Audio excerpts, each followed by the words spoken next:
Une question de société, comme on dit, elle est à l'origine d'un débat d'idées passionné. Il s'agit de l'affaire dite du voile islamique. Après la France, c'est la Belgique qui fait face à la situation. Là, la situation est claire, la réponse est claire. Dès lundi, les élèves qui porteront ce voile islamique ne seront plus acceptés dans certaines écoles de la périphérie de Bruxelles. En France, la polémique, vous le savez, dépasse les partis politiques ou dépasse les associations. Le clivage est à l'intérieur. Il y a les pour et les contre dans chacune de ces familles. Ainsi, à SOS Racisme, où Madame Gisèle Halimi a présenté sa démission. Elle n'est pas d'accord sur les choix de cette association. Madame, merci d'être avec nous. Vous allez pouvoir nous expliquer les raisons pour lesquelles vous avez choisi de quitter l'association. Voyons tout d'abord le point de la situation de ce dossier aujourd'hui en France avec Françoise Roy. Les foulards divisent et continuent de susciter polémiques et discussions. Depuis que le voile a émergé dans le débat, chaque parti, chaque famille, chaque courant y va de sa partition.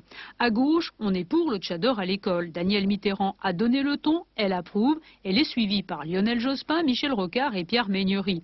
À droite, on est contre. Mais on voit côte à côte VGE et Jean Popren, Alain Juppé et Jean-Pierre Chevènement. Ils dénoncent ce qu'ils considèrent comme une atteinte à la neutralité de l'école. Dans le même temps, Gisèle Halimi quitte SOS Racisme en soulignant que pour elle, le foulard est un signe d'enfermement de la femme. Le mouvement d'Harlem Désir, qui s'oppose au port du voile, estime que Maître Halimi s'est trompé.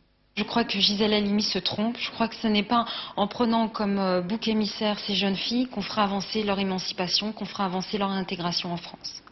Dans tous les cas, ce fichu entraîne bien des affrontements au sein du débat sur la laïcité. Même au plus haut niveau de l'État, on s'inquiète. Michel Rocard s'est expliqué, mais François Mitterrand a pour l'instant préféré garder le silence. Qu'il s'agisse de la morale ou de la philosophie, le sujet a saisi les esprits et dépasse aujourd'hui la frontière. Dès lundi, le foulard coranique sera interdit dans toutes les écoles communales de Molenbeek, près de Bruxelles. Cela pour ne pas oublier que l'enseignement doit rester neutre et ne pas déroger au principe de la convivialité.